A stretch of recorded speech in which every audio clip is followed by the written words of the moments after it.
I watched the receipt sit there on the beat-up Formica table like it was accusing someone. $0. No coins. Nothing. Just a blank line where a thank you was supposed to be. Standing near the corner booth at the lonesome highway diner, with fried onions sizzling and diesel fumes sneaking in every time the door opened, that empty space felt like one more door slamming shut right in front of her. I saw Natalie fold that receipt slow and careful, like she didn't want to tear it. She slipped it into her apron pocket beside a grocery list she'd been rewriting in her head all afternoon. And I knew it wasn't really about the tip. It was another reminder that working hard and hoping weren't always enough to keep the lights on. Before I go any further, I'll say this: if you believe in unexpected grace, unlikely angels, and the quiet beauty of looking past what's on the surface, take a second to like this video, leave a comment, share it with someone who could use a reminder that kindness comes in all shapes, and subscribe to Stories of Old Ryan. And tell us down below, where are you watching from today? Natalie was 29, a single mom, doing her best to keep a life together that always felt like it was balanced on the edge of a blade. She worked the dinner shift at the lonesome highway diner, a truck stop just outside Millbrook, the kind of town so small most maps pretend it doesn't exist. Her days started around 3 in the afternoon, right after she walked her 6-year-old son, Tyler, to her sister's place 3 blocks away. Tyler was sharp and curious, always firing off questions about stars, dinosaurs, and why the sky couldn't make up its mind about colors. Natalie answered him the best she could, all while quietly doing math in her head. How many shifts for new shoes, how long the electric bill could wait, which repairs would have to be ignored again. She carried her exhaustion the way people do when they've been tired for years, so quietly you almost forget it's there. Her uniform, that red and white checkered shirt and black jeans, had been washed so many times it felt like tissue paper. Still, she showed up every shift on time, wearing a smile that was real, even when the rest of her world felt like it was coming apart. The diner had its own kind of soul. Duct-taped vinyl booths, a jukebox in the corner still coughing out scratchy records, walls covered in faded photos of truckers and travelers who'd rolled through and moved on. Natalie knew every crack in the floor, every sticky patch on the counter, and exactly how to coax the ancient coffee maker into working. This place had become her second home, even though she dreamed of something better for Tyler, something beyond watching his mom trade dreams for double shifts and late nights. That Saturday night was rougher than most. The crowd came in waves, truckers passing through, families avoiding their own kitchens, regulars who knew Natalie by name and usually tipped fair. She'd been on her feet for 6 straight hours when the sound hit. 3 motorcycles tore into the parking lot just after 8. The engines ripped through the diner noise like thunder. Forks paused mid-air. Conversations died halfway through sentences. A few heads turned toward the door, curiosity mixing with unease. Then the engines cut off one by one, and the place went quiet. When the door opened, 3 men walked in wearing leather vests covered in patches Natalie couldn't read from across the room. I heard the whisper before I saw the looks. Hell's Angels. Or at least that's what people thought. The man in front was impossible to miss. Tall, broad, dark beard streaked with silver. Eyes that took everything in without looking down on anyone. His vest was heavy with patches, the kind that told stories you only earn with years and miles. Tattoos climbed his neck and vanished under his collar. His hands were scarred, real scars from real work. I'd learn his name later from the card slip. Jackson Reaperstone. A name that meant something in places Natalie had never been. They slid into the biggest corner booth like they'd done it 1,000 times before. Natalie walked over the same way she did with everyone else. Notepad ready, waters already filled. Her hands shook just a little, not from fear exactly, but from a long day and the weight these men carried just by walking into a room. "Evening, gentlemen. What can I get you?" she asked. Reaper looked up, and something about his stare made her hesitate. It wasn't hard or threatening. It was focused, like he was trying to understand something that mattered. His eyes moved from her name tag to her face, then to the small cross necklace resting on her chest. A gift from her grandmother she never took off. "Coffee," he said. "Black. And whatever your breakfast special is. Even if it's dinner."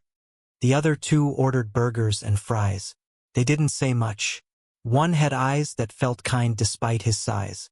The other wore a half-smile, like he was in on a joke nobody else heard. Natalie scribbled the order, read it back, and headed for the kitchen. Behind her, I heard Carl, the manager, muttering about those types and keeping an eye out. Natalie didn't answer him. She learned a long time ago that judging people by how they look was a privilege she couldn't afford. She'd been judged enough already, single mother, wrong choices, wrong man. And now she was the one paying for it, all on her own. She brought their plates out fast, topped off their coffee without being asked, and checked in once to make sure everything was good. Reaper gave a small nod each time. He didn't say much, but his eyes tracked her as she moved around the diner. It wasn't creepy or uncomfortable. It felt deliberate, respectful, like he was paying attention to details most people miss. I noticed her watching him from the edge of her vision while she handled other tables. He ate slow and steady, speaking quietly to the men with him now and then. Once, I saw him glance out the window toward the parking lot, where a beat-up Honda Civic sat under a flickering streetlight. That was her car. The one with the plastic over the window. The one that wheezed every morning like it had to convince itself to start. The one she prayed would survive one more winter. Another time, he was watching her help an older couple in the next booth. The woman dropped her napkin, and Natalie bent down and picked it up before the lady even had a chance. She handed it back with a warm smile and joked that the napkins were getting restless tonight. The woman laughed. Natalie moved on like it was nothing, but Reaper saw it. I could feel his attention from across the room, like it had weight to it. When they were done eating, Reaper stacked the plates neatly. That alone surprised her. Most people left a mess like it was part of the deal. He stood, gave a quiet nod to the other two, and they walked out without drawing it out. The door closed behind them, and the whole diner seemed to breathe again. The jukebox got turned up. A trucker at the counter laughed. Forks clinked. Life picked back up where it left off. Natalie headed to their booth with the bus tub. Already bracing herself for that familiar letdown, she'd learned not to fight anymore. People who looked like they had money often didn't tip. People who looked broke sometimes did. She'd stopped guessing. Whatever showed up, she'd stretch it as far as it would go, even when it felt like pulling taffy until it snapped. The receipt was signed in sharp, angled handwriting. She glanced at the tip line. 0. Her jaw tightened, not out of anger, but out of acceptance. She thought about Tyler's field trip coming up, the permission slip that needed a $15 fee she still hadn't figured out. She thought about his asthma inhaler, the one that cost more than a week of groceries. She thought about the parent-teacher conference next week, where she'd once again explain why she couldn't help with the holiday party because she'd be working. She reached for the plates, stacking them out of habit, when her finger brushed something that didn't belong. Paper. Folded. Hidden under the biggest plate. Her heart skipped in a way that hurt. Hope and dread hit her at the same time. She looked around the diner. Carl was in the back. The remaining customers were lost in their own worlds. Carefully, she pulled the paper free. Her hands were shaking now. It wasn't cash. It was a note, written in the same handwriting as the signature. The words were plain, straight to the point. I've been watching you tonight. Not because I'm strange, but because I recognize something. You serve everyone the same. You smile the same. You work the same. You don't see patches or leather. You see people. That's rare. That matters. Her breath caught. She kept reading. I saw you look at the car in the lot. I saw you count your tips 3 times on your break. I saw you write something on your pad that wasn't an order, probably a bill or a list of things you can't afford yet. I know that look. I wore it for years. The noise of the diner faded into a dull hum. Her eyes burned. This isn't a tip. Tips are for service. This is different. This is for seeing something in you that most people never see in themselves. Dignity. You work with dignity. You parent with dignity. You survive with dignity. That matters more than money. But money helps. Tucked beneath the note was a cashier's check. Not loose bills. Not something easy to dismiss. An official check made out to her. Natalie's vision swam when she saw the amount. $5,000. She sat down hard in the booth, the bus tub forgotten at her feet. For months of rent, Tyler's field trip, new shoes, his medication, fixing the car, buying groceries without fear. A little space between her and the edge she'd been living on for years. There was more. Clipped to the check was a business card. Simple, black, white lettering. Jackson Reaper Stone. Founder, Road to Redemption Foundation. We invest in people who invest in themselves. At the bottom, a handwritten line. Call if you want more than a check. No strings, just opportunity. She stayed in that booth for 5 full minutes. The note pressed to her chest, tears sliding down her face in the half-dark corner. Carl called her name twice before it registered. She wiped her eyes, pulled herself together, and finished the shift on autopilot. Every time her hand brushed the check in her pocket, she wondered if it was real, or some cruel trick the universe was playing on her tired heart. That night, after she picked up Tyler and tucked him into bed, she sat at her tiny kitchen table and read the note again. And again, she traced her finger over the raised letters on the card. She looked him up online, her old laptop groaning through every page. She found stories about a former Hell's Angel who'd turned his life around. A man who'd been homeless once, who'd done prison time for mistakes made young, who lost everything and rebuilt it with grit, and with help from strangers who saw past the patches. There were photos of him at community centers, job fairs, high schools. Same vest, same patches, never hiding where he came from. Some articles called him controversial. Others praised the work. But the people he'd helped all said the same thing. He saw them when no one else did. Natalie didn't sleep that night. She thought about dignity, about being seen, about how someone she'd been taught to fear had looked at her and recognized something worth investing in. She thought about her own assumptions, the boxes she'd put people in without meaning to. She felt grateful, ashamed, terrified, all at once. The next morning, Natalie picked up the phone and called the number on the card. A woman answered the phone. Her voice was calm, friendly, professional. When Natalie stumbled through her story, trying to explain why she was calling, the woman didn't interrupt her. She just listened. Then she said, "Real simple. Reaper told us you'd reach out. He's usually right about people. When can you come in?" The foundation's office sat inside a renovated warehouse about an hour away. Natalie drove there on her day off. Tyler buckled into the back seat, firing off questions the whole way, where they were going, why they were going, and if there would be snacks. The building looked rough and industrial from the outside, but once she stepped in, it felt different. Warm, bright, busy in a good way. People working together. Desks and computers. A small kitchen where someone was brewing coffee. Walls covered with photos of people smiling, holding certificates, standing in front of new beginnings. Weeks turned into months. Natalie didn't quit the diner right away. She learned pretty fast that the Road to Redemption Foundation wasn't like most charities. They didn't just hand you money and send you on your way. They offered guidance, training, connections. They showed people doors that had always been there but were invisible when you were just trying to survive day to day. They taught her about budgeting, credit, and the systems that quietly keep people stuck in poverty, and how to move through those systems without getting crushed by them. Reaper met with her twice. The first time was at a coffee shop. He showed up in jeans and a plain t-shirt, looking more like a college professor than a biker. He sat across from her and laid out his philosophy in plain language. "Everyone deserves a second chance," he said.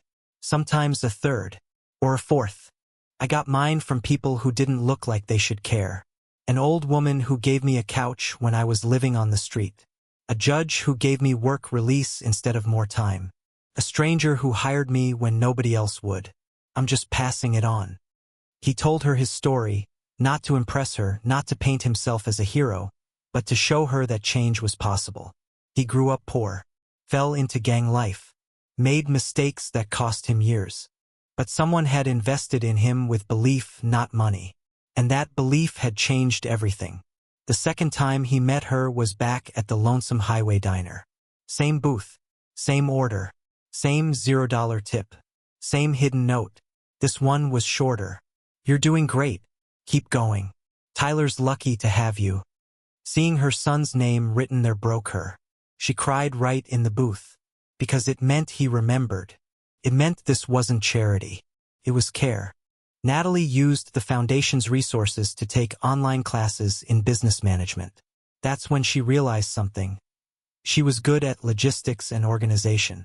She'd been doing it her whole life, just without a title or recognition. The foundation connected her with a small business owner looking for an operations manager. The pay was better. The hours were steady. For the first time in years, she could breathe. But she didn't forget the lonesome highway diner. On some weekends, she still picked up shifts. Not because she needed the money anymore, but because she remembered what it felt like to be invisible. And now, she could see people the way Reaper had seen her. She started small, leaving folded notes under plates for servers who looked worn down. Tucking 20s under dishes for single parents she recognized by the tired eyes and the quiet math happening behind them. She couldn't leave thousands, but she could leave hope. And sometimes, hope mattered more than the amount. 2 years later, Natalie stood inside a small community center in Millbrook, helping open a satellite branch of the Road to Redemption Foundation. Tyler, now 8 years old, sat in the front row wearing a button that read, "My mom helps people." The center offered mentorship, resources, and small grants for local families struggling the way she once had. Reaper came to the opening. He still wore his vest, still rode his motorcycle, still looked like the kind of man people crossed the street to avoid. He stood in the back with his arms folded, listening as Natalie talked about dignity, second chances, and the importance of looking past appearances. Afterward, he walked up and held out his hand. "You did good, Natalie." She shook it, then surprised them both by pulling him into a hug. "You saw me when I was invisible," she said. He stepped back, a rare smile cutting through the lines on his face. "You were never invisible.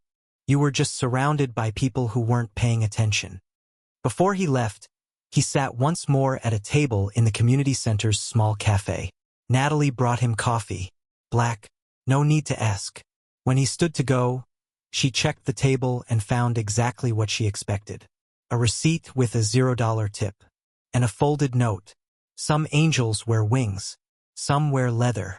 Keep looking past the surface. You'll find more of us than you think." Natalie framed that note and kept it on her desk. Not to remember the money. It had long ago been spent on practical things that changed her life, but to remember the moment someone looked past her exhaustion and saw the person underneath. The one who'd been there all along, working with dignity, loving with everything she had, surviving with grace. Years passed. The foundation grew. Tyler thrived, asking questions about how to help people the way his mom did. Natalie still worked hard, still worried sometimes, still struggled with life surprises. But she no longer walked along the edge. She'd built something solid under her feet. Every year, on the anniversary of that night at the lonesome highway diner, Natalie went back. She sat in the corner booth, ordered the special, and left a folded note under her plate for whatever server happened to be working. Sometimes it was encouragement. Sometimes it was a check. It always ended the same way. "This isn't a tip. This is for your dignity. Pass it on when you can." Because she learned something important. The world doesn't change only through big gestures. It changes in quiet moments, under plates, inside folded notes. When someone in an unexpected uniform really sees you and decides your dignity is worth investing in. Sometimes angels don't come from the clouds. They arrive on motorcycles, wearing leather instead of robes, offering not salvation but a second chance. And the real change happens when you take that chance, use it well, and spend the rest of your life looking for others who are standing where you once stood, tired, invisible, and absolutely worthy of being seen. Before we end, we have one small request. Comment below with one word that describes how this story made you feel, and tell us where you're watching from. Your words build community, and that matters more than you know, because sometimes $0 on a receipt means everything.